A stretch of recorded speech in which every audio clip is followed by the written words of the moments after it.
Short this life is, just one I've got. Finite in tenure, whether I like it or not. Death is embracing fear, replacing dreams with I cannot. Life is taking a new step, having a shot. I will do the impossible. I will change the world. I'll give hope to a despairing nation. I'll give bread to a starving girl. I'll break all the records. I'll do what's never been done. I'll give and know love. I'll be a billionaire of fun. You can whip me with your words. You can bash me with your lies. You can chain me to the ground with your rules. You can stab me with your eyes. I'll forgive all personal harm. I'll ignore all acts of mean. But I will not forgive obstruction of my purpose and dream, for I am a superman. I'm a king. I will not just lie down. I will get up and take to wing. I will rise up. As sure as the sun, as sure as the springbok, I will run. As sure as the eagle, I will fly. Because I choose to live until I die. What will you do with this day, this hour, this minute? Will you fill it with dull and fear, or will you live it? I will not tolerate any foe, no matter weapon or munition, especially if that foe is within me in the form of fear or lack of ambition. Short this life is, just one I've got, finite in tenure, whether I like it or not. As sure as the eagle, I will fly, because I choose to live until I die.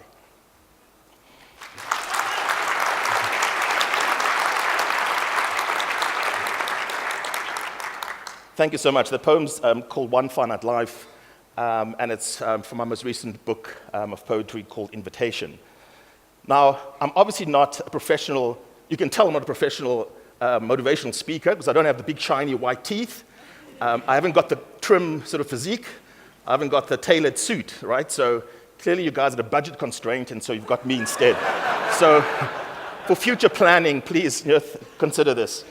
There are a few themes I want to talk about. The one is talking about life, and I think for actuaries, that's something you guys think about a bit. I'm going to talk about possibility, not probability, possibility. And then by the magical power of addition, I'm going to talk about a life of possibility. And then I want to talk about stories. And I'm not going to talk about positive stories that our ruling party wants to talk about. We'll talk about other stories. When I set out to be a poet, I thought and imagined I'd write these books, and they'll be, everywhere I'll walk in the streets, and I'll see people poring over these great poems and analyzing them, and their lives being moved profoundly by these poems. And I've written 4 books, and I've sold 400 copies. Not of each, 400 in total, right? And then I wrote 4 children's stories, and 80,000 of these books are out there being read. So clearly my intellect and storytelling is more appropriate for an 8-year-old than for you guys, so we're not off to a good start. But I love this idea of telling stories.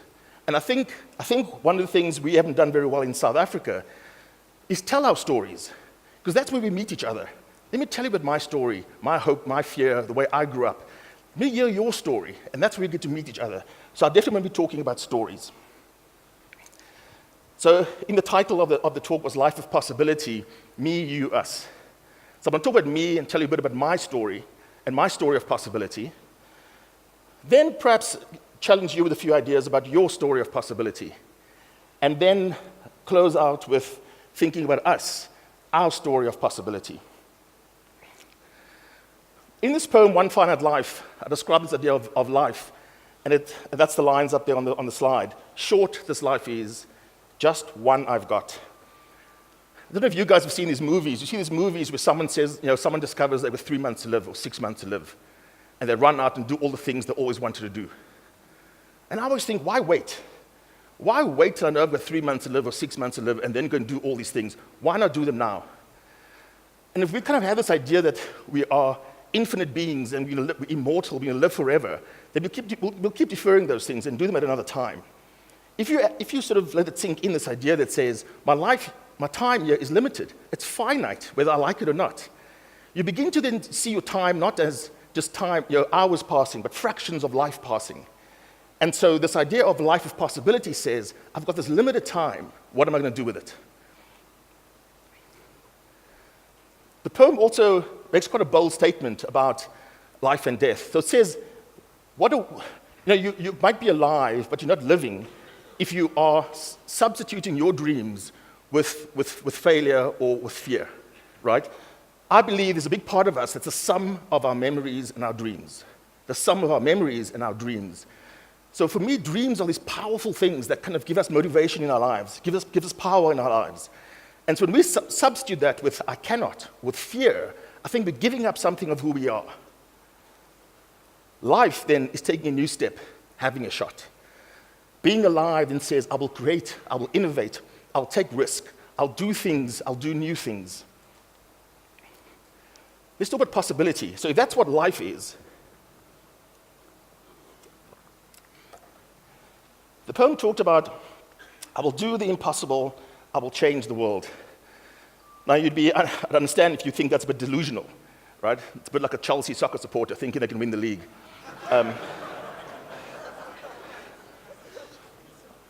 We respect people who are delusional. I'll break all the records. I'll do what's never been done, right? Massively delusional.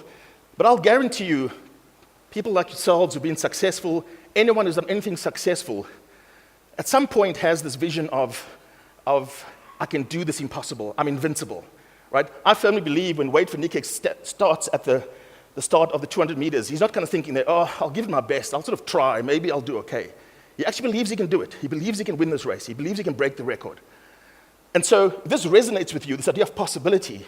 It says, I live this life of possibility because I believe I can do these things. I believe I can break the record. I believe I can do things that have never been done. I mean, after all, that is the definition of creativity. That is the definition of innovation. So what do I mean by possibility? I'm talking about the idea of a future-orientated outlook on life. Rather than sort of bemoaning the past, right? It's a future orientation. I'm talking about this belief that it can happen, right? And I put in brackets justified belief because often I'm trying to avoid the delusional view of it can happen. Because no matter how I try, I'm not going to be a great ballerina, and I've tried. So there's got to be some justified belief of it can happen, right? Just think about it for a second. The toughest project you're working on right now, the biggest challenge you've got in your business, you've got in your personal life, you've got in your career, if you can think it can happen, it seems so impossible right now, but I believe it can happen. It changes all of your energy. It changes how you go to work each day. It changes how you get up each day. So you've got to believe, living a life of possibility in my mind means I've got to believe it can happen to me. Why not me, right? Why not you? Every 4 years at the Olympics, someone wins the gold medal in 200 meters, right? So why not Wade van Niekerk? Every year someone wins the Nobel Prize in literature or in economics. Why not you, if that's a passion of yours? Every year someone wins the Two Oceans Marathon, if that's your thing. Why not you? And so this idea of, it's clearly mine, I've got ambition. But why not you, right? And so it is this hopeful outlook that says, I am where I am, and that's kind of a function of my history. I'm some of my memories and my dreams. So my memories matter. My culture matters. My history matters. It's who I am. It defines part of who I am. But I'm also my dreams, right? And we often ignore this part of who we are. So in my magical summation, this life of possibility is this hopeful, positive attitude and approach. It's open rather than constrained. How do you think about your life? I think the HSRC reported that 60% of South Africans would describe living in a state of fear. We fear for our families, we fear for our children, we fear losing our jobs, we fear what's going to happen to our country, we fear what's going to happen to our interest rates, our exchange rate. So are we living closed, constrained lives, or are we living these open lives of possibility? Because you make very different investment decisions, you make very different decisions if you're living a closed life dominated by fear, which is the next point around courage, living a life of courage rather than fear. And then, as I said earlier, it's this life filled with innovation, with creativity. There's an amazing thing that happens when we create. And I'm not just talking about creating a painting or sculpture, right? Even building a wall, a bricklayer building a wall is creating something. There's a human impulse that says we want to create new things. We want to create new possibility. And so we come alive when we are creating. And so I'll talk a bit about my story of innovation in a second, possibility. But these things that block our path, right? So we can talk about this idea of possibility, but for some reason, we don't all live out our dreams.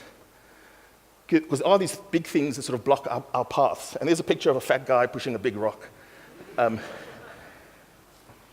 so there are boulders that block our path. And until we acknowledge the existence of these boulders and deal with these boulders, there's a good chance we'll keep being stuck where we are. I want to present to you three ideas of what these boulders could be.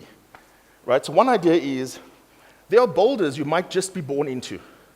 Right?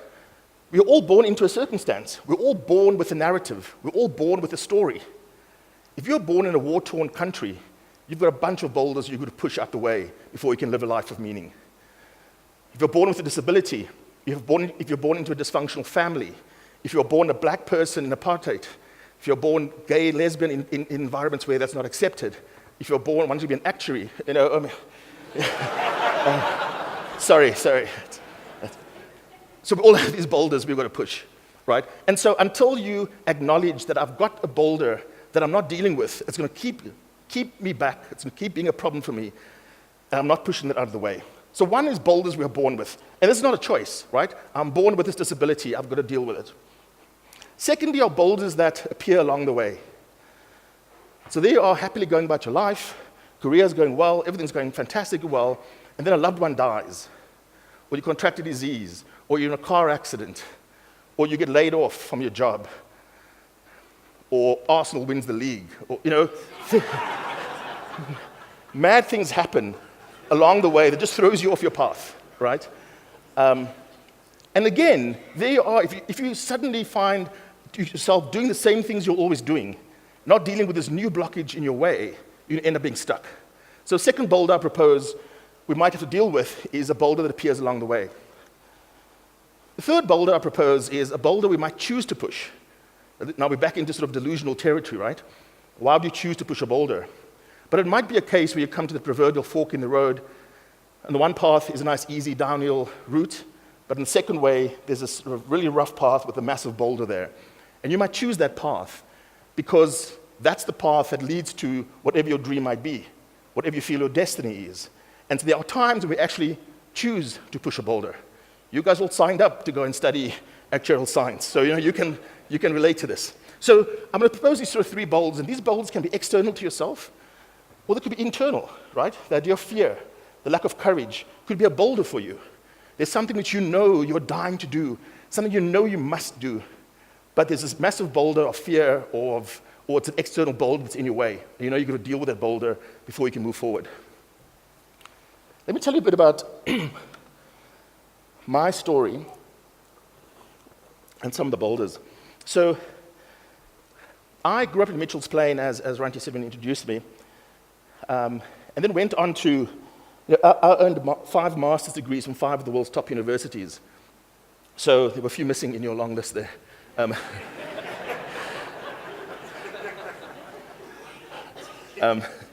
So trust me, this is part of the story. That's why I'm sort of laying it out. So I did his master's at Harvard, at MIT, at Oxford, at London School of Economics, and at London Business School.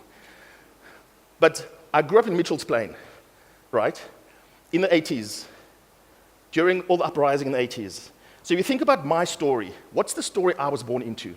I was born into a society where the education system was designed consciously for me to end up being a manual laborer, right? That was by design. On top of that, for large parts of my high school, it just didn't exist because the schools were closed. So at the age of 15, when I'm saying I want to go to MIT and I want to go to Oxford, those are my 2 universities I really, really dreamed about. One to go to MIT and one to go to Oxford. And anyone who knew me when I was young knew this. That is very delusional, right? That is a fantasy. To say I want to go to Oxford and MIT is delusional. But from the age of 15, I wrote this down, and I kept these dream lists. And I kept writing all my dreams. Not how I'm going to get there, but kind of saying, that's where I want to go. And I don't care what's happening around me, that's where I want to go. And what happens when you do that, it changes your outlook.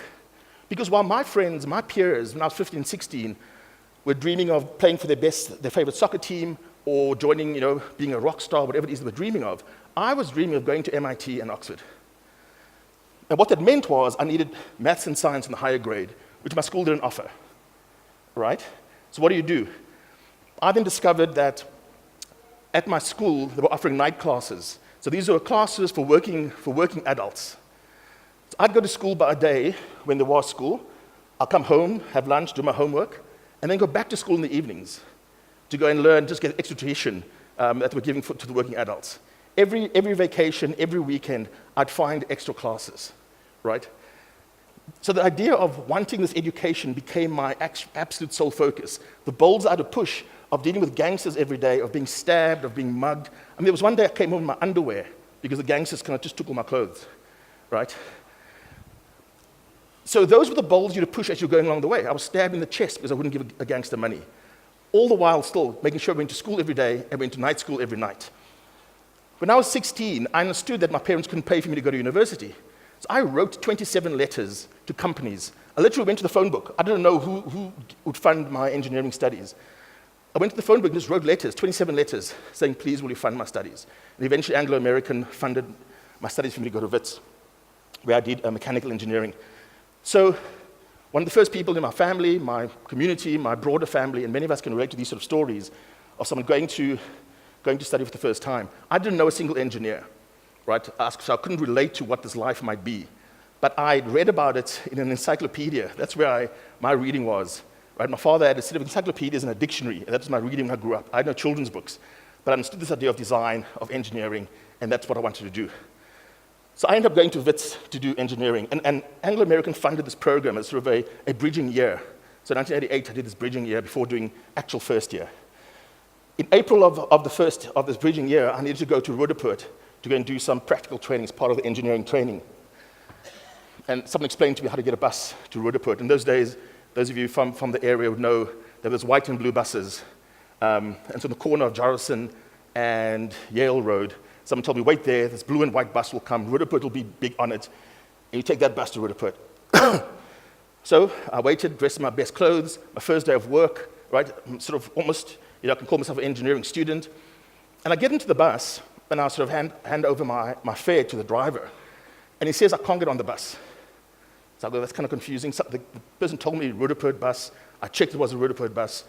And he says, no, I can't get on the bus. So I'm confused. So I'm looking around the bus, and suddenly it dawns on me that everyone in the bus is white. The bus driver's white. Everyone in the bus is white. The people behind me, annoyed, sort of pushing me forward, are all white. And then I sort of looked back at him, and he looked at me to kind of say, you get it now, right? Please get off the bus. And I'm telling you, those days the buses still had those steps. Those 3 steps of walking backwards out that bus were the longest 3 steps I ever took. And I got off that bus and just sat down on the pavement on the corner of Yale and Jarrison Street and cried. Because something inside me broke that day, right?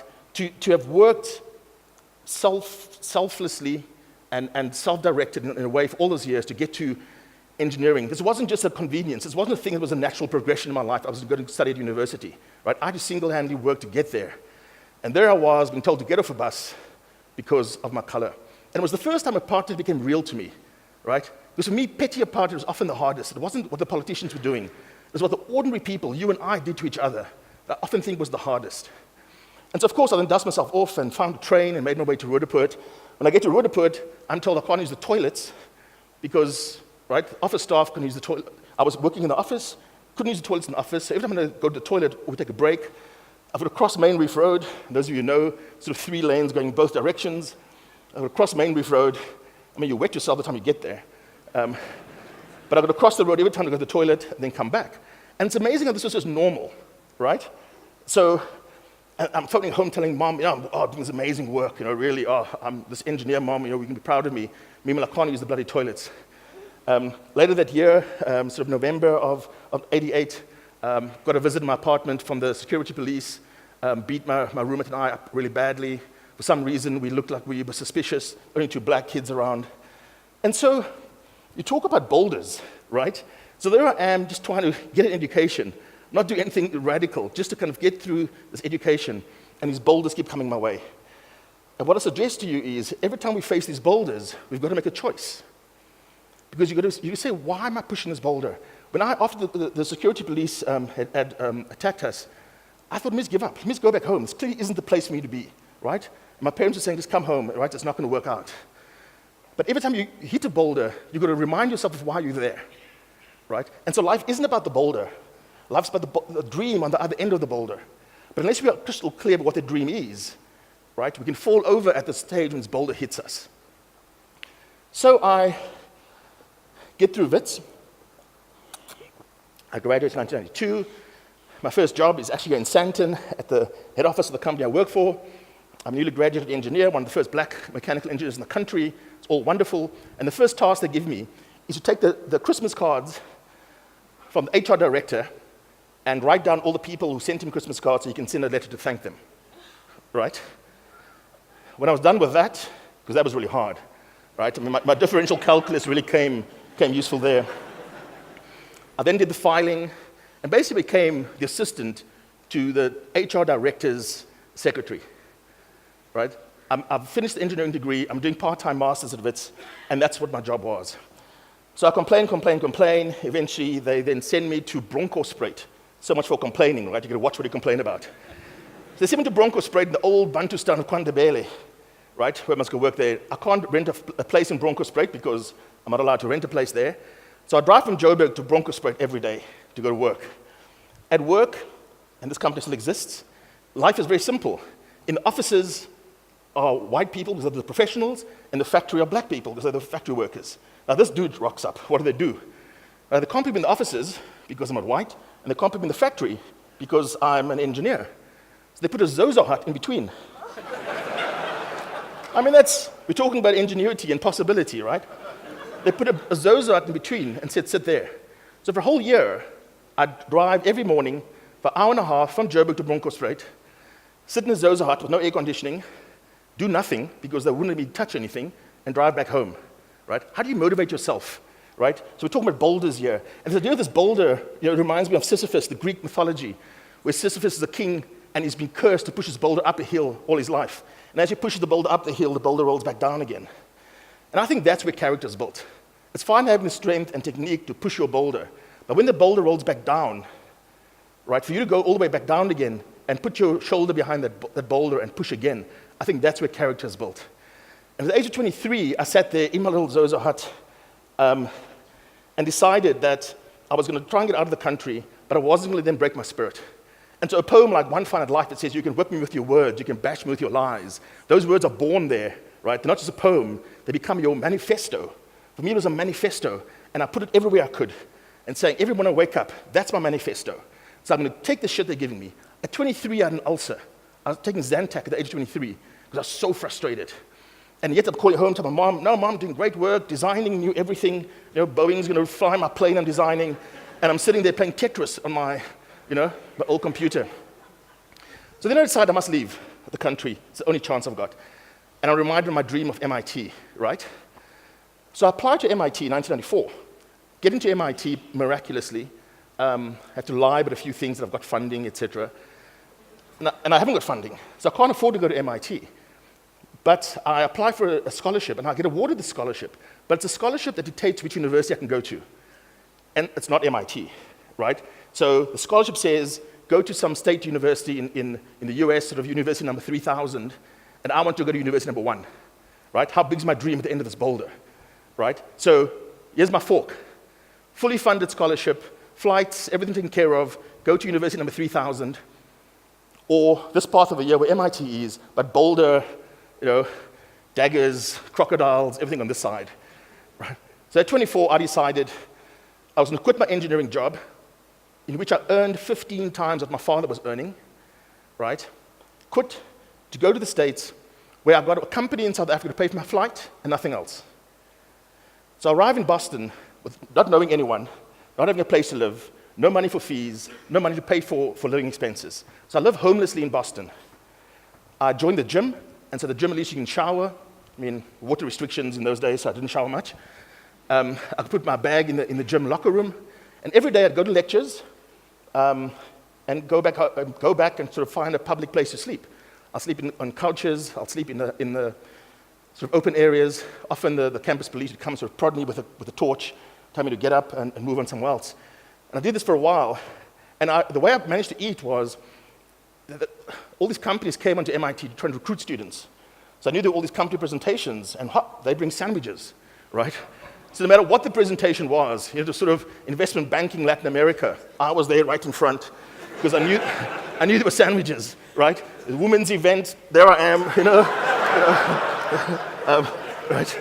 I knew there were sandwiches. I developed amazing skill of sort of walking around and sort of putting sandwiches in your bag, with no one noticing. So if any of you guys are keen in learning that, I'm a pro. But I had to find a way to survive, right? And this is the difficulty of saying, at some point you're going to say, but surely I'm delusional. Surely this is not the way I should be living. Surely I should just go back home, be the nice compliant little engineer, right? After all, the letters I got from my Anglo-American who funded my studies told me I was being ungrateful, right? They paid for my studies after all. Shouldn't I just go home and be this compliant, grateful person because they paid for my studies? And I said, to hell with it, right? My dream's on the other end of the boulder. I've got to push this boulder. And I got through MIT.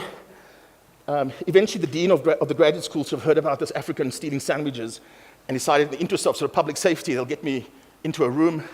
And he then created a scholarship, which was a retrospective scholarship. So each semester, I'll sort of rack up all the bills. And at the end, if I had good enough grades, he'll then pay my living expenses and my tuition.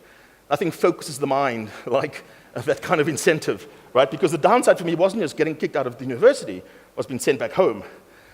So I got through MIT, and then I ended up working at Bain in the US for a number of years. I eventually was a partner at Bain, working in New York, in Boston, in London, here in Johannesburg. So I'm with that consulting firm, not the other one.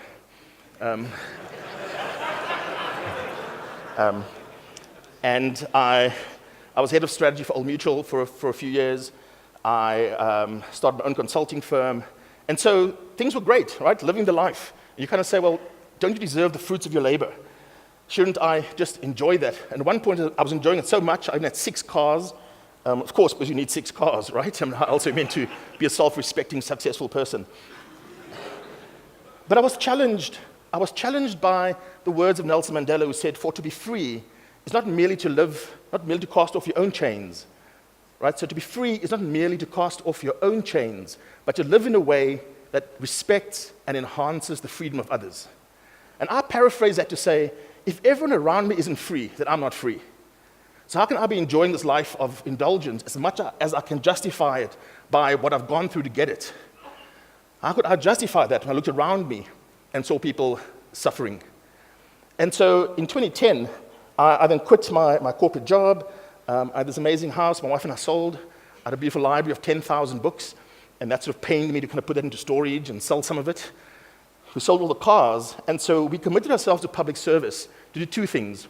The one was literally for me to go all the way back to Mitchell's Plain and say, what was it that enabled me, when all the odds were against me, to break out of that cycle of drugs and gangsterism and illiteracy and lack of education? And it was simple things like access to books, right? You wouldn't understand if I say children in Mitchell's Plain. There are 45 primary schools in Mitchell's Plain. It's a massive place. There are no school libraries. There are community libraries which no parent in their right mind would have their child walk to because of the danger, right? The children don't have books in their homes. They've never owned a book. And so it became my mission with my wife, and we built this organization I've been going for the last 4 years, to give children access to books, to get them excited about reading. And that's why I turned from writing poetry and sort of great philosophy to writing children's books, because I wanted to write children's books that could inspire them. You'd be amazed if you look at the children, your children's books at home, the violent stereotypes in there, the racial stereotypes in there, the gender stereotypes in there, right? And so we want to give children wholesome books, new books. Everyone says to us, "What? We'll collect old books and you can give it to the kids." Why the hell should we give kids old books, right? So we give the kids brand new books. We cover them. We volunteers cover the books. So the one part of my public service has been around getting children to be able to read and excited about reading. The second part was the social philosophy part of thinking about the structural challenges we face in South Africa. We've got massive structural challenges, and we're stuck. There's a massive boulder in front of us. We're stuck, and we don't know how to deal with this boulder. We're talking past each other, we're screaming at each other, and not really making any progress. And so that's what set me on this path. I wasn't just trying to collect degrees to hang them on my wall because I had a vacant space on my wall. I wanted to honestly say, if I had my 10 years to live, right? If I was 40 and said, okay, if I only live 10 years, let me try and dedicate my life, try and think hard about this issue of how we can really break these structural challenges in South Africa. economic, political, and social, to try and move things forward. And so it took me to Harvard for a year. I went to LSE, and I'm now at Oxford, where I'm doing the doctorate at Oxford, also teaching sort of final year PPEs. But it's this idea of wrestling with these questions around how can we begin to move forward with structural change. So that's my story. When I was 28 years old, I was living in London. My brother came to visit me. And so, of course, by now, I'd been to MIT and all the rest of it, but I hadn't been to Oxford, right? And so we're standing on Broad Street in Oxford, and he gives me a jacket. He goes into the store, buys this Oxford University jacket, and says to me, this is to inspire you to go to Oxford. And so I vow right there and then that I'm never going to wear this jacket until I'm actually a student at Oxford. And so I kept this jacket for 17 years, brand new. Didn't fit me at all. But in April 2015, I walked over to my brother's house, sweltering hot, with his jacket on, and he just came out of his door, and I was sitting at his gate, and he saw me wearing this jacket, and he knew exactly what it meant. And we both sort of just embraced and shed tears, because for that long, again, I'd held onto this dream of wanting to go to Oxford. So now I'm at Oxford. So the question now is, I've told you a bit about my story of possibility, and I can go on with other stories about this, but are you getting the sense of it, right? It's the sense of belief, the sense of resilience, this focus on what your dreams are, and saying these boulders will come, right? It's not about necessarily avoiding the boulder, but how you can deal with the boulder when it does come. So if I turn the question to you, you've heard me talk about these ideas. So what greatness do you aspire to, right? Now some of you might say, well, yeah, I'm actually doing pretty well. I've got a great career, I've got a great family, and that's absolutely fine. But there will be some saying, I've had some dreams that I haven't followed.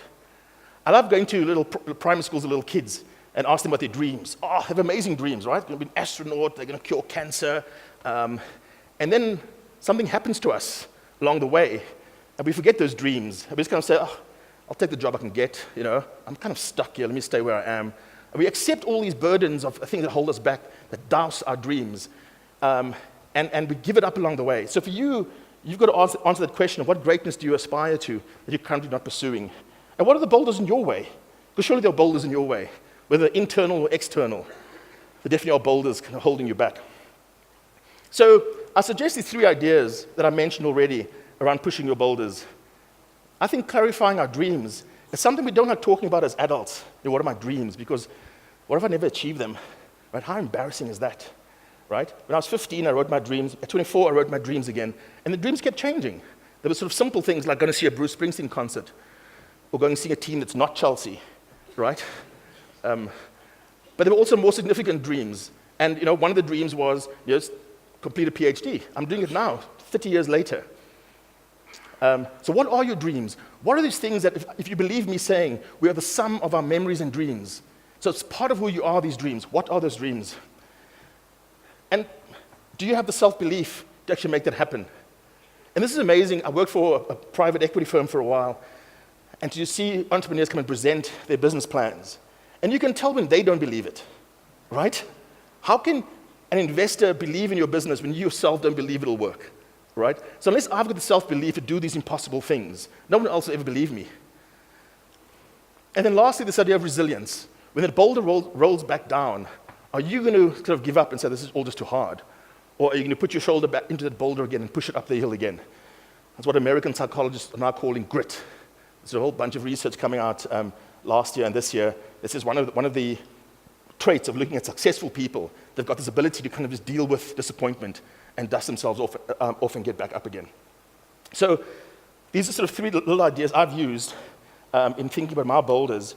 And there's a little philosophy, sort of a life philosophy I've got called path of opportunity. And it goes like this. It says, I can't plan everything that's going to happen over the next few years, right? As a strategist, I always wanted to do that because my clients were paying me stupid money for me to do that. And you might want to kind of do all the analysis, all the risk assessment of saying what's going to happen over the next few years, but you can never know that. But what you can know is the direction to go, right? If you want to be in business, maybe going to business school is a good first step. If you want to be a Hollywood actor, going to Hollywood and kind of being a waitress might be a first good step. The point is, we can often know the direction to go in and then take the first few steps. Because as you take the first few steps, you then learn more things. And so this idea of, I don't know what's around the corner because I'm afraid, right? Sometimes you've got to actually walk to the corner and then look what's around the corner. So path of opportunity says just get moving. Get up, don't just sit around, let's actually get moving. Let's talk just quickly in closing, our story. So in South Africa, what is our story? And I suggest our story now is, there's anger, there's suffering, there's disrespect, there's division, there's violence, there's corruption, there's inequality, hatred, a whole bunch of stuff. That is our story. Look at the papers, when you drive home after each day, what are you thinking, right? This is our story. But this isn't a story of possibility in my mind, right? So for me, the story of possibility is one of trust, one of justice, one of respect, one of cohesion, one of pride, one of compassion, one of opportunity. But we don't often use this language in thinking about the future, in thinking about our country. And this is what energizes me, because I believe these things are all there for us to pursue, but we've got to do something about it, right? The poem said, I'll give hope to a despairing nation, not the president or the politicians or my boss. I'll give hope to a despairing nation. I'll give bread to a starving girl, right? So the question around this us story we want to see in South Africa, the story of possibility for ourselves and for everyone else around us is, what must I do? I get this all the time at Reach Arise, the literacy NGO. Someone will say, I want to help, what can I do? And they expect me to say, well, write a check. I said, that's not the answer, right? We want to go for this easy answer of kind of writing our checks and sending off money. Often, we're going to change something we are doing. Often, what's going to change is something that we're actually benefiting from, that we might have to do, right? And those are the harder things to kind of deal with. So what must I do? What will I do? Right? And the poem says, I will rise up as sure as the sun, as sure as the springbok. It's unfortunate Springbok, talking about the Springbok these days. But I wrote the poem a long time ago, so it's I can't change it now. But we redeemed ourselves. But I gave this talk a few weeks ago and mentioned the Springbok, and people kind of said, no, dude, you've lost credibility. So the animal, sure as the Springbok, I will run. Right? So what am I going to do? What are you going to do? Right? Not just about your own story, because you've got to deal with the boulders in your story, but you've got to do this boulders in our country story as well. And so I look at it as my story, your story, our story, linked. And so I will never have a life of possibility in South Africa if you don't live a life of possibility, and vice versa. For us to live together in a society that has some of those words I described, we all got to live a life of possibility in your design work, in your planning work, in your saving, in your investing, in how you deal with others. This idea of openness, of possibility, I think energizes everyone around us. I think then gives us this possibility of this great society we dream of. And so, in closing, I think it's right for you to ask, what will I do? And I always think you're going to start with where you are, right? If you're an actuary working for a life company, start doing great things there. Oh, that sounds like a company's... Sorry. Simple, better, stupid, but no, that's something else. Wherever you are, you can do amazing things, right? From where you are, if you're a school teacher, do it with passion. If you're a bricklayer, build amazing walls. And if you're an actor, do amazing things. And for me, as a poet and a social philosopher and a corporate strategist, I try and do the best wherever I can. And as a poet, my currency is words. And so as I started with a poem, I'll end with a poem. This one's called These Words. All I have are these words that pour from this scruffy bag, like the scruffy bag that pours the skinny bones of an infant corpse starved of hope. Words trickle down the wrinkled cheeks of a defeated mother who knows too much sun and too much sin and too much sorrow. She knows the rhythm of my words. These words, this mother who cries the cry of the desert, that cry long after the tears, long after the stench, long after the stones are piled in random heaps to remember the organized culling of her meaning. Word after word, bullet after bullet, lie after promise, her tree goes silent, her mountain mute. All I have are these words, no bite of bread or drop of drink or bomb to blast or gun to shoot to take his eye or her eye or my eye, but I have these words, these pockets of power upon my lips, lips of limit, but spirit 10,000 suns bright, words that reach high into the sky to catch bullets in flight, words that dig deep into the darkness of hatred to bring light, Words that soak into a soul in pain to bring warmness at night. Words that make those who do wrong turn to do what is right. Words that make those with selfish blindness awake and have sight. Words that raises the songs of dignity and silences power and might. Words that turns sand to water in delight. Words that makes old enemies turn and unite. Words that dissolves the lies of us and them, black and white. All I have are these words, but these words walk on water.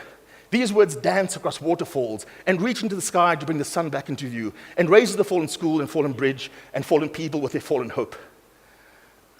All I have are these words that pulse from these lips with every living beat, that beat, heartbeat that makes us one. When that mother cries, we all cry, for being one is all our spirits know. All I have are these words, which are now offered to you, because all we have is each other. Thank you so much.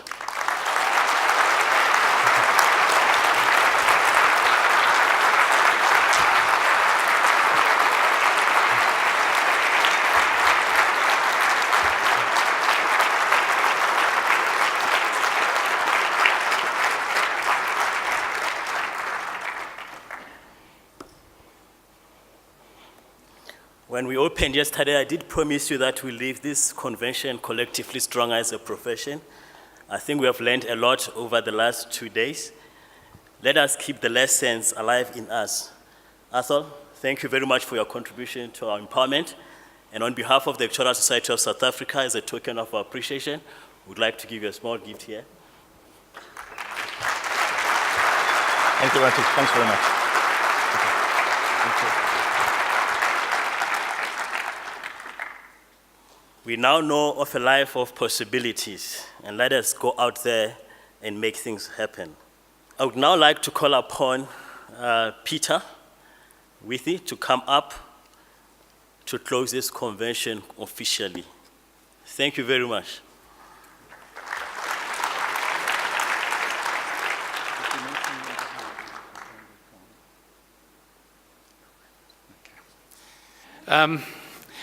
Athol, I just want to thank you from myself as well. I think you have pulled together in your challenge to us much of what we have spoken about throughout this convention. So thank you for that, even though you perhaps didn't know that. What you have done, I think, in my mind, has pulled together much of what we've spoken about. I have the pleasure at the end of the convention to thank a few people. I'm going to start off by one that I'm thanking personally, which is Ranti. I think, Ranti, thank you so much for chairing the convention. I think you've done a fabulous job, and we really appreciate your contribution. So thank you very much, Ranti, for that.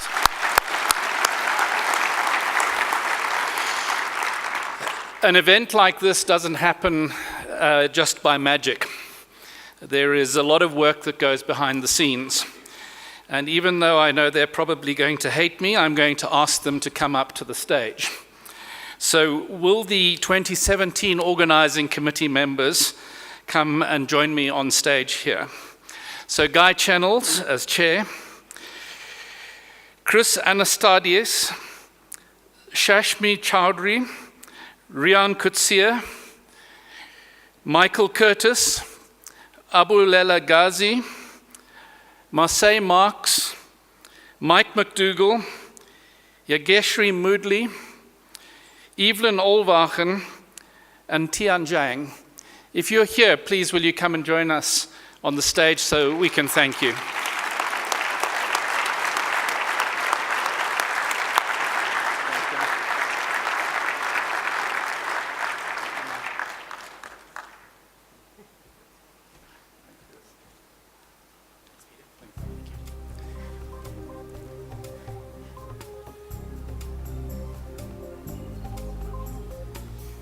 I just want to thank these folk personally. I've been on an organizing committee of conventions and congresses, and it is an awful lot of work. It's a lot of commitment and a lot of time. So guys, thank you very much. And once again, a great convention.